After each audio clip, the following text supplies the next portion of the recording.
Alors, dans la série de vidéos que je vais vous proposer, nous allons attaquer donc les séries de Fourier. Alors, donc ça va nous prendre plusieurs leçons et dans cette première leçon, nous allons faire une petite introduction dans laquelle nous allons faire un petit rappel sur les espaces vectoriels, en particulier un espace vectoriel que vous êtes sûrement avec lequel vous êtes sûrement tous familiers, à savoir l'espace euclidien Rn, c'est-à-dire l'espace vectoriel, c'est l'espace géométrique que vous connaissez tous, qui est de dimension n.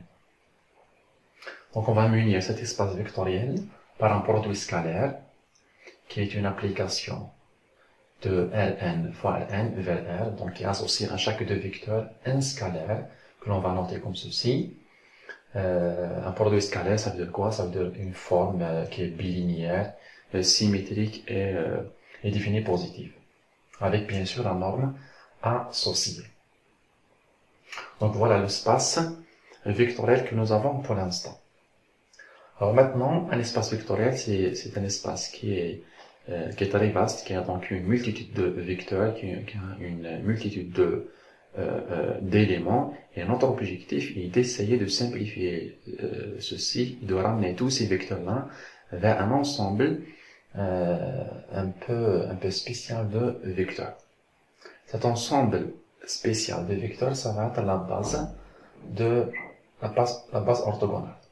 Alors donc la base orthogonale des vecteurs EI, qu'on va noter EI, et qui sont de nombre n, donc on va prendre n vecteurs, c'est exactement donc la dimension de notre espace vectoriel.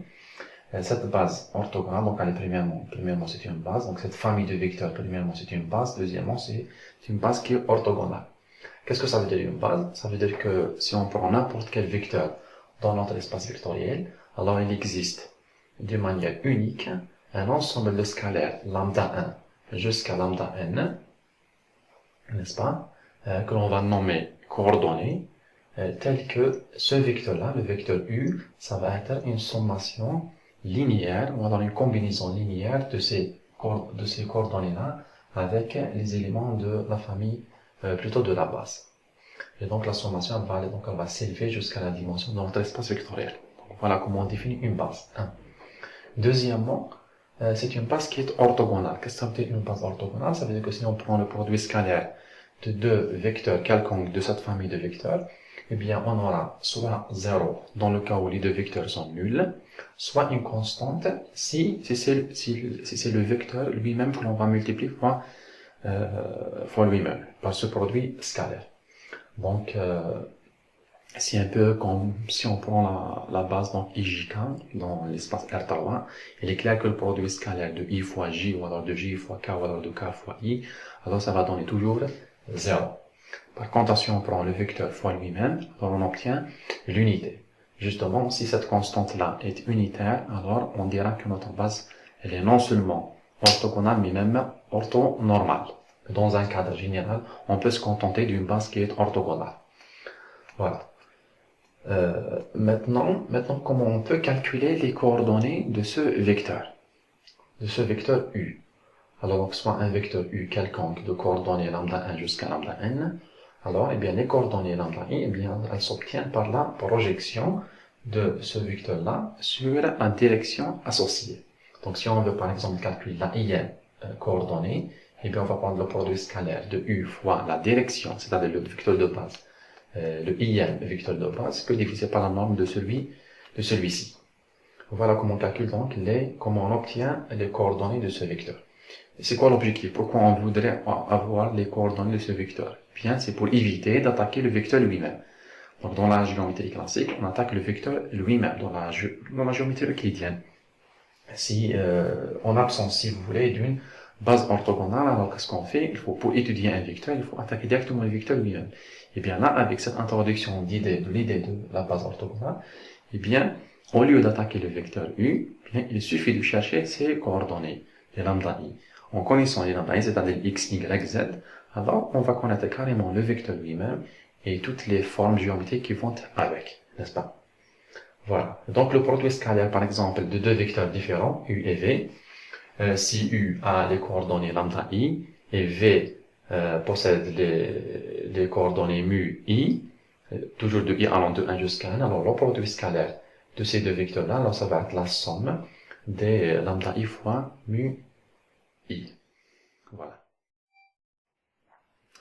À partir de ce qu'on vient de voir, on se rend compte que ce formalisme, en fait, comporte deux éléments fondamentaux, donc deux ingrédients essentiels. Premièrement, nous avons donc un espace vectoriel qui est muni d'un produit scalaire. Pourquoi un produit scalaire? Un produit scalaire, donc finalement, c'est ce qui va nous permettre de mesurer les éléments dans notre espace, les vecteurs. On va pouvoir les mesurer comment? C'est-à-dire calculer les bandes, donc les longueurs, les angles, et même mesurer également les distances et les rapports entre deux vecteurs différents. Donc, par exemple, l'orthogonalité, les angles, les distances entre deux vecteurs, etc., etc. Donc voilà à quoi sert un produit scalaire dans un espace vectoriel. Ça, c'est le premier élément. Le deuxième élément essentiel, c'est la base orthogonale. La base orthogonale, elle nous sert à faire quoi? Donc, par exemple, dans l'espace R3, à quoi sert la base IJK? Eh bien, elle sert à représenter tous les vecteurs, aussi loin soient-ils, n'est-ce pas? On va les représenter sous forme d'une combinaison linéaire x, y, z, donc les trois coordonnées qui sont multipliées fois i, j et k.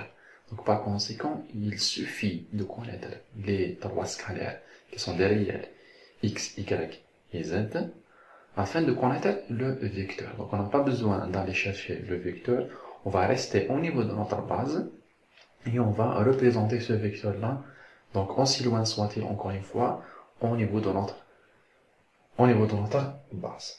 Voilà donc à quoi sert la base orthogonale, c'est pour pouvoir, si vous voulez, établir une certaine correspondance entre le vecteur et ses coordonnées. Une correspondance même qui est bijective, c'est-à-dire 1 à 1. Donc tout vecteur a ses coordonnées, et tout triplé, ou alors tout n uplé de coordonnées entre un et un seul vecteur. Ça c'est une idée fondamentale dans ce formalisme. Voilà, donc finalement, ceci va nous permettre de faire quoi? Ceci va nous permettre d'établir une correspondance bijective, 1 à 1, entre un vecteur et ses coordonnées. Via quoi? Via la combinaison linéaire que l'on va obtenir. Donc cette idée de combinaison linéaire est très importante. Donc par conséquent, qu'est-ce qu'il va y avoir? Donc dans ce cas-là, l'étude de toutes les formes géométriques. Les formes géométriques, ça veut dire quoi? Ça veut dire les points, les courbes, les surfaces, les volumes, tout ce que vous voulez, toutes ces formes géométriques, afin de pouvoir les étudier. Désormais, on va étudier les relations algébriques qui régissent les coordonnées et les coordonnées de ces vecteurs, de ces entités géométriques. Donc, vous savez, ainsi l'étude des formes géométriques devient désormais celle des relations algébriques qui lient ou alors qui régissent les coordonnées associées, donc des équations, des inéquations, des systèmes d'équations, etc. Tout ça, c'est des relations algébriques, n'est-ce pas? Donc, par conséquent, nous avons cette correspondance. Donc, nous avons d'un côté les formes géométriques, qui, classiquement, on avait là, si vous voulez, pour pouvoir étudier, par exemple, un cercle, une ligne et un cercle, Par exemple, qu'est-ce qu'il faut faire? Dans la géométrie classique, euclidienne, sans qu'il y ait autrement dit un repère. Alors, qu'est-ce qu'il a fallu faire avant d'avoir des équations, parce qu'il n'y a pas de repère, c'est-à-dire il n'y a pas de base, ni d'espace vectoriel. Dans ce cas-là, vous n'avez rien du tout, vous n'avez pas des équations. Alors, dans ce cas-là, qu'est-ce que vous faites? Vous allez essayer d'établir des relations classiques de type Pythagore, Thalès, etc., etc. Donc, vous allez étudier la figure géométrique directement. Vous allez vous adresser à la figure directement. De même pour les surfaces, pour les volumes, etc., etc. Toutes ces figures, toutes ces formes géométriques, afin de les étudier désormais, puisque nous avons une base orthogonale. Alors, qu'est-ce qu'on va pouvoir faire? On va essayer d'étudier directement les relations algébriques qui les représentent de manière bijective, n'est-ce pas? À chaque cercle correspond une seule équation, et à chaque équation correspond une seule courbe. Voilà, donc vous avez toutes ces relations algébriques, si vous voulez, on va les étudier afin de pouvoir étudier toutes ces figures géométriques. Donc finalement, ce formalisme, au final, qu'est-ce qu'il nous permet? C'est quoi finalement l'objectif? Alors, c'est quoi l'intérêt de tout ça? L'intérêt de tout ce formalisme, eh bien, c'est l'algébrisation de la géométrie. N'est-ce pas? Donc, pour pouvoir étudier la géométrie, alors on va représenter les formes géométriques sous forme d'équations, et les équations algébriques, c'est étudié avec les règles d'algèbre, c'est-à-dire les sommations, les additions, les soustractions, etc., toutes les relations algébriques. Alors, après ce petit rappel, alors, il s'agira de quoi, en fait, dans ce chapitre? On va faire quoi, finalement, dans ce chapitre? Eh bien, dans ce chapitre, qu'est-ce qu'on va faire? On va emprunter ce formalisme d'espace vectoriel muni d'un produit scalaire et d'une base orthogonale. On va emprunter ce formalisme et on va l'appliquer sur une certaine classe de fonctions afin de pouvoir les développer en une combinaison linéaire de fonctions de base. Et le résultat, ce sera une série infinie de fonctions. D'accord, donc voilà donc un petit schéma qui va illustrer ce mécanisme. Naturellement, ce schéma-là, il est un peu fallacieux, donc il ne représente pas vraiment la chose, mais il peut quand même nous donner une forte intuition sur ce mécanisme. Alors l'espace dont il s'agira, donc ce ne sera pas bien entendu l'espace géométrique, le Rn, l'espace euclidien, non. Ce sera plutôt un espace fonctionnel, donc un espace de fonctions. Donc l'espace vectoriel, les vecteurs, ce seront des fonctions. Un certain type de fonction. On verra bien plus tard de quoi il s'agira exactement.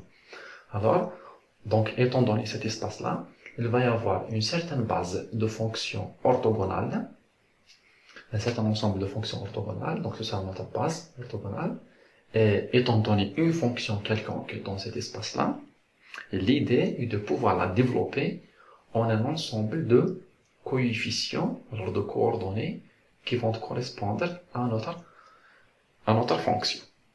Donc finalement, si on réussit à faire ceci, si on réussit à développer notre fonction de cette manière-là, alors l'étude de la fonction, puisque les coefficients, on l'a dit tout à l'heure, les coefficients représentent d'une manière bijective notre vecteur, alors au lieu d'étudier la fonction, on va étudier directement les coefficients qui vont avec, qui la représentent, puisqu'il va y avoir une certaine bijectivité, éventuellement si on réussit à le faire, puisqu'il va y avoir une bijectivité, alors étudier la fonction, par exemple la dérivation, l'intégration, toutes les opérations analytiques, pour les faire, si vous voulez, on va être ramené à étudier directement les coefficients de notre fonction, plutôt les coordonnées de notre fonction dans cette base orthogonale.